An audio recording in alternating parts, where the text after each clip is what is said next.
Շանթիեթերը շարունակում է հեռանկարը։ Անցնող տարին քաղաքականապես լարված ու բազմաշերտ էր։ Ներքին զարգացումները, տարածաշրջանային հավասարակշռությունները եւ արտաքին քաղաքական ուղղության որոշ փոփոխությունները դարձել են հանրային ու փորձագիտական քննարկումների առանցքը։ Այսօր հայկական խորհրդի նախագահ Արեգ Քոչինյանի հետ տարվա ամփոփիչ հարցազրույցում կանդրադառնանք այն հիմնական գործընթացներին, որոնք ձևավորել են Հայաստանի քաղաքական օրակարգը, ինչպես նաեւ կխոսենք Միացյալ Նահանգների փոխնախագահ J.D. Վենսի Հայաստան հնարավոր այցի մասին։ Պարոն նախ շնորհակալություն մեր հրավերն ընդունելու համար։ Եթե ամփոփենք անցնող տարին,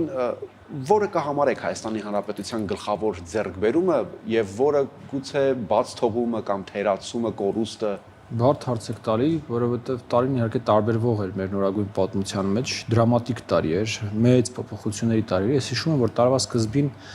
ըստ էության շատ հավանական էր դեռևս պատերազմը, շատ հավանական էր ներխուժումը, մեր քննարկումները հիմնականում դրա մասին, իսկ տարվա ամփոփմանը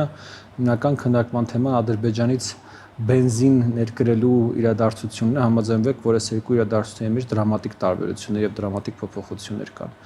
Բայց եթե հարցնեք, որն էր ինձ համար ամենակարևոր ձեռքբերումները տարվա ընթացքում, դա Աբու Դաբի հանդիպումն է, որով ըստ էության հայ-ադրբեջանական հարաբերությունների բոլոր թեմաները դուրս բերվեցին, այսպես խոսակցության, փոխըմբռնման դաշտ բացի մեկից, եւ այդ վերջինն էլ երկրորդ իրադարձությունը նույնպես կարևորագույն իրադարձություն ինձ համար Վաշինգտոնի ուրեմն երակողմ հռչակագիրը, Վաշինգտոնյան հանդիպումը եւ երակողմ հռչակագիրը, որտեղ այդ վերջին հարցը, կոմունիկացիաների հարցը նույնպես կոնֆլիկտային տրամաբանությունից բերվեց համագործակցային տրամաբանության մեջ։ Այս երկու իրադարձությունները դրանք փոխեցին ոչ միայն հայ-ադրբեջանական հարաբերությունները, դրանք փոխեցին եւ փոխում են հարավային Կովկասը։ Բազային, այսպես կարգավորումներ, որոնք կային մեր տարածաշրջանում, սկսել են քանդվել, սկսվել են փոխվել։ Բոլորի համար սովորական դարձած հայ-ադրբեջանական փակ սահմանը եւ հայ-թուրքական փակ սահմանը փոփոխությունների են ենթարկվում, դրանց ֆունդամենտը ըստ էության էս հիմքը դրվեց 25 թվականին եւ ես կարծում եմ 26 թվականին մենք այդտեղ մեծ փոփոխություններ կտեսնենք։ Մեկ այլ չափազանց կարևոր իրադարձություն դա եվրոպական քաղաքական համայնքի սպասվելիք, այս տարի դա հայտարարվեց եկող տարվա մեջ հայկետ իրադարձություններով, բայց սպասվելիք միջոցառումն է Հայաստանի եւ Եվրոպական միության ու Հայաստանի եւ մի շարք պետությունների եւ կազմակերպությունների միջև կնքված ռազմավարական գործընկերության համաձայնագրեր են, որոնք որ դարձան այսպես փաստաթղթային հիմքը, որի վրա հետագայում մենք կարողանալու ենք կառուցել մեր արտաքին քաղաքականության դիվերսիֆիկացիան։ Սրանք երևի թե արտաքին քաղաքականության մեր կարևորագույն իրադարձություններն էին։ Այ հաշվի առնելով նաև ձեր մատնանշածները, որն էր այս տարվա արտաքին քաղաքական կենտրոնական առանցքը, անվտանգությունը, ինքնիշխանությունը, թե նոր դաշնակիցների որոնումը։ Երևի թե դրանք երեքն էլ մեկ ամբողջություն են կազմում մեր դեպքում, որովհետև հատկապես 20 թվականի պատերազմից 21, 22, 23 թվականների իրադարձություններից հետո մեզանում անվտանգությունը հենց ինչ-որ չափով կապված է դիվերսիֆիկացիայի հետ, բազմազանեցման հետ։ Մեզանում անվտանգությունը կապված է ինքնիշխանության հետ եւ ինքնիշխանությունը կապված է անվտանգության հետ։ Գիտեք, տեսականորեն դրանք տարբեր մեծություններ են, բայց կոնկրետ մեր դեպքում եւ գործնականում այդ երեքը առանց մեկը մեկի մեր պարագայում այս պայությամբ հնարավոր չեն։ Այնպես որ բոլոր երեք տրենդներն էլ այսպես կենտրոնական առանցքային նշանակություն ունեն եւ փող կապակցված էին։ Այ գալով արդեն տարածված լայն տեղեկություններին, որ Միացյալ Նահանգների փոխնախագահ J.D. Վենսի այցն է սպասվում Հայաստան 2026-ի փետրվարին, եթե Միացյալ Նահանգների փոխնախագահի այցը Հայաստան իրականություն դառնա, ինչ քաղաքական ուղերձ կարող է դա պարունակել։ Սա պարզապես պրոտոկոլի այց կարող է լինել, թե իսկապես լուրջ ուղերձներով կարող է գալ Միացյալ Նահանգների փոխնախագահը։ Դե եթե մենք զերծ հաշվի առնենք, որ երբևիցե Հայաստան որևէ ամենափոխնախագահ եւ առավելևս նախագահ չի այցել է, դա արդեն իսկ ասում է, որ դա օրակարգային այց չէ։ Ամենայն հավանականությամբ, եթե իհարկե տարածված լուրերը ճիշտ են, մենք այս պայմանությամբ դեռևս չունենք բնականաբար պաշտոնական հաստատում այս իրադարձության, բայց եթե լուրերը ճիշտ են, ժամանակագրորեն շատ նման է լինում հետեւյալին, որ կողմերը մոտ են թրիփի վերաբերյալ պայմանագրային բազայի հաստատմանը եւ ամենայն հավանականությամբ եկող տարվա հունվար-փետրվար ամիսներին մենք կտեսնենք որոշակի չէ արդեն այդ պայմանագրային բազայի հաստատում, հրապարակում, որից հետո առիթ կլինի խոսել շինարարության մեկնարկի կամ հիմնարկեքի մասին։ Եվ ես չեմ բացառում, որ Միացյալ Նահանգների փոխնախագահի այցը կապված կլինի հենց թրիփի հիմնարկեքի հետ։ Հետագայում, եթե շինարարությունը տեղի ունենա բավականաչափ արագ եւ երթուղին բացվի դեռևս Թրամփի նախագահության օրոք, ես չեմ բացառում նաեւ որ ամենա նախագահան կգա Հայաստան արդեն բուն ենթակառուցվածքի բացմանը մասնակցելու համար, որովհետեւ այս գործարքը կամ այս նախաձեռնությունը այս ադմինիստրացիայի համար բավականին կարևոր արտաքին քաղաքական նախաձեռնություն է, երևի թե այն փաստը, որ սրանով շարունակում է զբաղվել պարոն Վիտկոֆի օֆիսը, որը որ զբաղվում է ըստեյության Իսրայել-Պաղեստին, Ուկրաինա-Ռուսաստան եւ մի քանի այլ հարցերով, որոնք որ կենտրոնական նշանակություն ունեն այս պայմանությամբ Միացյալ Նահանգների ադմինիստրացիայի համար, բավականին խոսում փաստ է նրա, թե սա ինչքան եւ սա ըստեյության նաեւ ամենահաջող մինչև այս պահը իրենց նախաձեռնությունն է, որովհետեւ մնացած բոլոր կոնֆլիկտների հանգուցալուծումները այդքան էլ հանգուցալուծում չդարձան։ Ինչ ազդակ է նման այցը ուղարկում տարածաշրջանային դերակատարներին, որոնք որ համարվում են նաև այս տարածաշրջանում դերակատար ունեն այդ դերակատարությունը, կարող է այս այցը փոխել Հայաստանի անվտանգային հաշվեկշիռը, թե այն ավելի շատ, ինչպես դուք ասացիք, այդ թրիփի գործարկման համար է, այսինքն գործնական ուշադրություն տարածաշրջանային տերությունների այն բնականաբար գրավելու է եւ իհարկե առաջին հերթին խոսքը Իրանի եւ Ռուսաստանի մասին է, բայց ես կարծում եմ հայկական դիվանագիտության հենց աշխատանքը պետք է կայանա նրանում, որպեսզի մենք կարողանանք տեղավորել այս իրադարձությունները ոչ թե անվտանգության տրամաբանության մեջ, այլ տնտեսական, ենթակառուցվածքային նախագծերի տրամաբանության մեջ եւ Հայաստանի արտաքին քաղաքական դիվերսիֆիկացիայի տրամաբանության մեջ, այսինքն անցնող ամիսների ընթացքում մենք անընդհատ փորձել ենք հատկապես մեր հարավային հարևանին Իրանին ներկայացնել, որ թրիփը իրենց դեմ ուղղված որևէ միջոցառում չէ, դա տարածաշրջանի ապաշրջափակման մասին է, ինքնաչափ Իրանից եղավ հայտարարություն։ Իրանից տարբեր հայտարարություններ են։ Մենք տեսնում ենք, որ Իրանում կա բավականին երկակի մոտեցում։ Մի կողմից մենք տեսանք նախագահի այցից հետո որոշակի մեղմացում նախագահի ադմինիստրացիայի մեջ, մյուս կողմից մենք տեսնում ենք հոգևոր առաջնորդի խորհրդականի կողմից բավականին նեգատիվ հայտարարություններ, բայց անկախ այդ հայտարարություններից մենք մեր որոշումը կայացրել ենք եւ այդ ենթակառուցվածքը լինելու է։ Սա պետք է ձեր հետ արձանագրենք, ամբողջ հարցն է, թե մենք ինչքանով ենք կարողանալու տեղավորել այս ամեն ինչը հայրենական օրակարգում եւ հայրենական օրակարգին չվնասելու գործում։ Ինչ վերաբերում է Ռուսաստանին, Ռուսաստանը ավելի նվազ ակտիվություն է իհարկե ցուցաբերում այս փուլում առնվազն։ Ես կանվանեի այդ վերաբերմունքը пассив-ագրեսիվ վերաբերմունք, ինչու, որովհետեւ Ռուսաստանի համար Թրամփի ադմինիստրացիայի բարեհաճությունը Ուկրաինայում շատ ավելի կարեւոր է, քան այս ենթակառուցվածքի ճակատագիրը եւ իրենք հույս ունեն, որ այստեղ առանձնապես մեծ աղմուկ չանելով կամ առանձնապես ակտիվորեն չխոչընդոտելով այդ ենթակառուցվածքի իրականացմանը կստանան որոշակի դիվիդենդներ դրա դիմաց Ուկրաինայում, սա մեկ, եւ երկրորդը ես չեմ բացառում նաեւ որ Ռուսաստանում թերահավատ են, որ այս ենթակառուցվածքային նախագիծը ընդհանրապես ստացվելու է առանց իրանց։ Եվ ուստի մինչև այս պահը մենք տեսել ենք ավելի գործուն անառնվազն հայտարարություններ Իրանի կողմից եւ ավելի այսպես пассив-ագրեսիվ վարք Ռուսաստանի կողմից։ Պարոն Քոչինյան, միաժամանակ մենք տեսնում ենք նաեւ Հայաստանի վարչապետի այց Ռուսաստան Վլադիմիր Պուտինի հետ հանդիպում, ջերմ զրույց, գոնե թե հրապարակային դա այդպես է թվում։ Սրանք, այսինքն մեկը մյուսին չեն հակասում, տեղավորվում են այդ դիվերսիֆիկացիոն քաղաքականության մեջ, ինչու որովհետեւ տեսեք Արևմուտք Ռուսաստան այս լարված հարաբերությունների ֆոնին Հայաստանը մեկ հայտարարում է, որ ամեն դեպքում դեպի Եվրամիություն գնալու, Եվրամիության անդամ դառնալու ցանկություններ կան, բայց մյուս կողմից գալիս եւ ԱՊՀ, ԵԱՏՄ եւ այլն եւ այլն։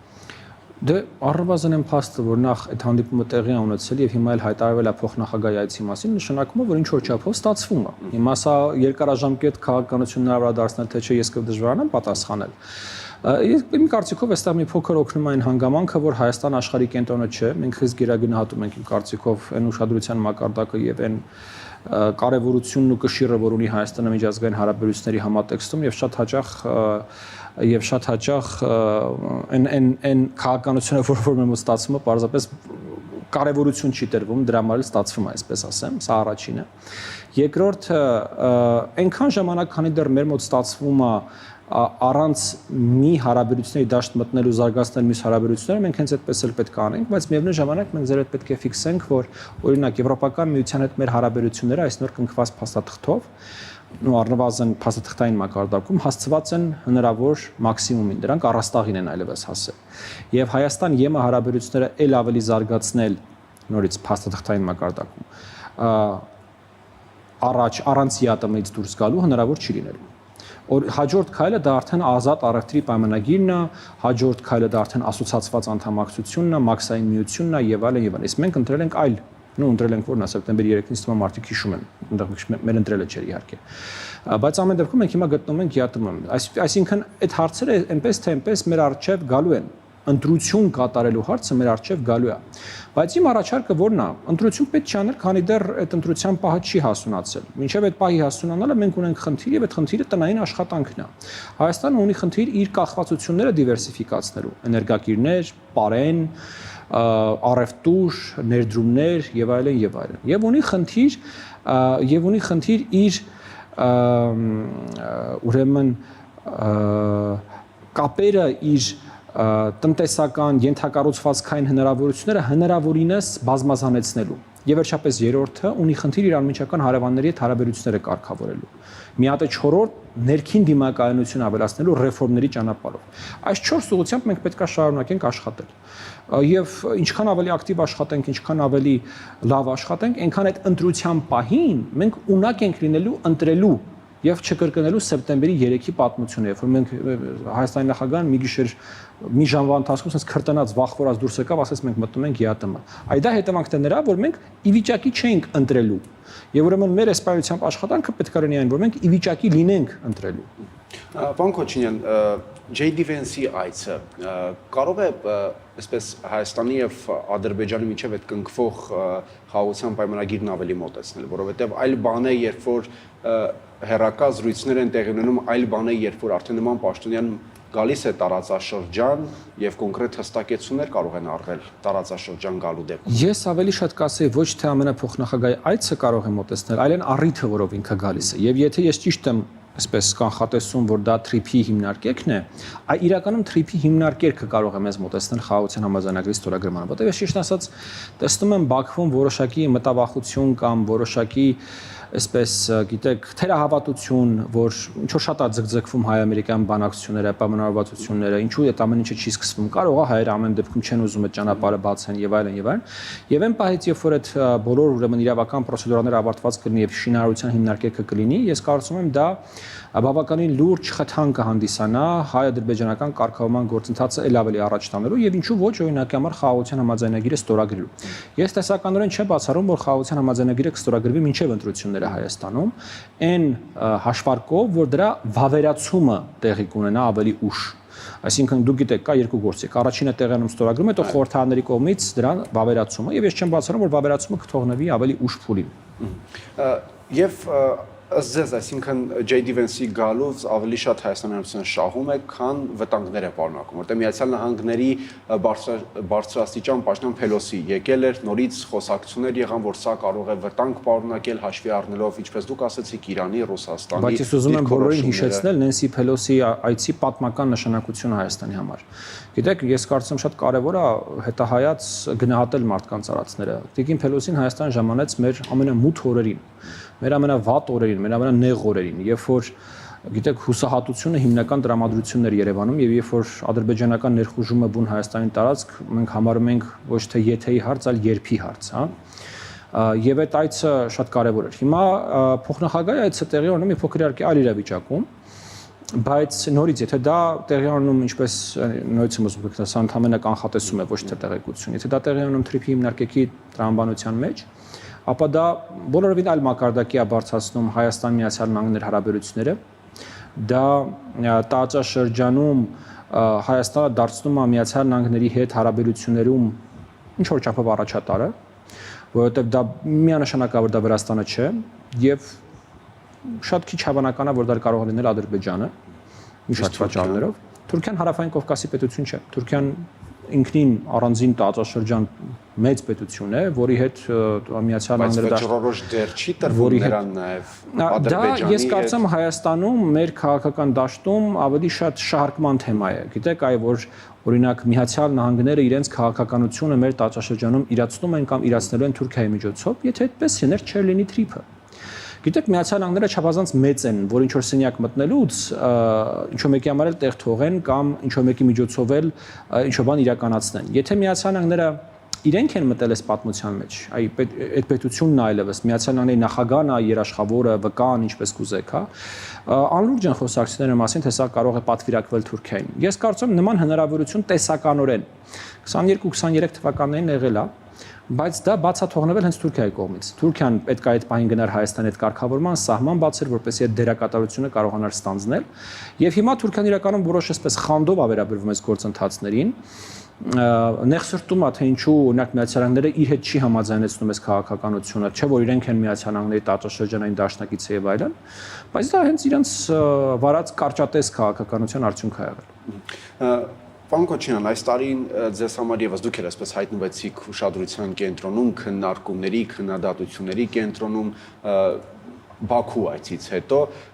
նաեւ շատերի մոտ այդպեսի կարծիք կար, թե ինչու հայկական պատվիրակությունը եկավ եւ այստեղ այսպես փոխանցեց Հաջիևի ուղերձը։ Շատ էլեմենտար, որովհետեւ Հաջիևը խնդրել էր այդ ուղերձը փոխանցել։ Գիտեք,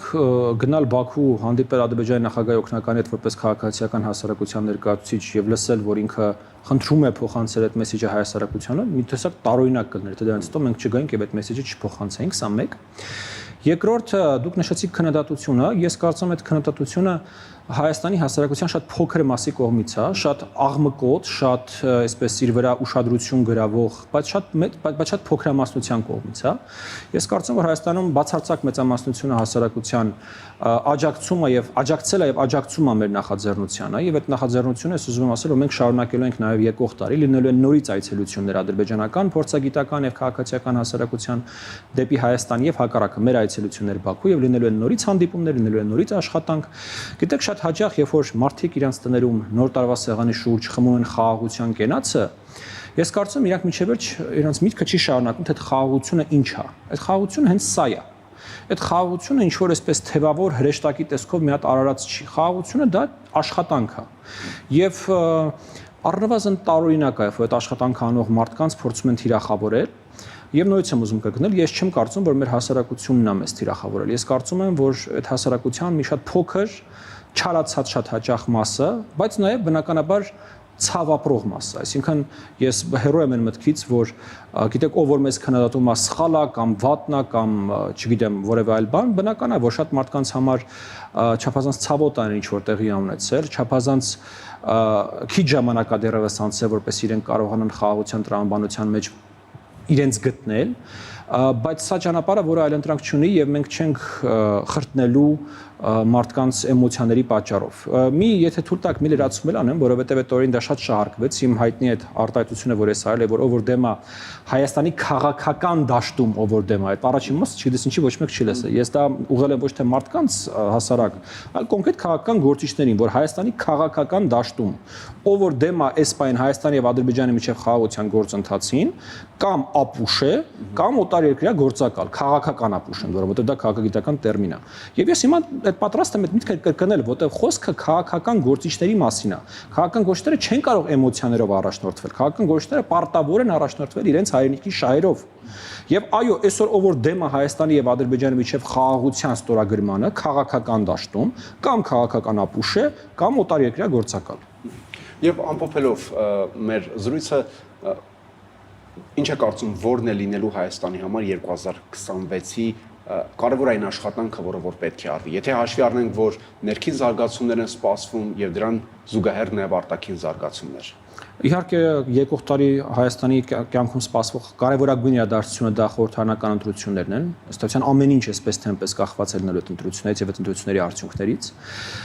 Իսկ ինչ վերաբերվում է բուն տնային աշխատանքին, դա բնականաբար ենթակառուցվածքների ուղղությամբ աշխատանքն է։ Մենք ունենք բավականին կարևոր աշխատանքներ, ներողություն, որոնք պետք է իրականացնենք, եւ արդեն խոսքը միայն հյուսիս-հարավի կառուցման մասին չէ, խոսքը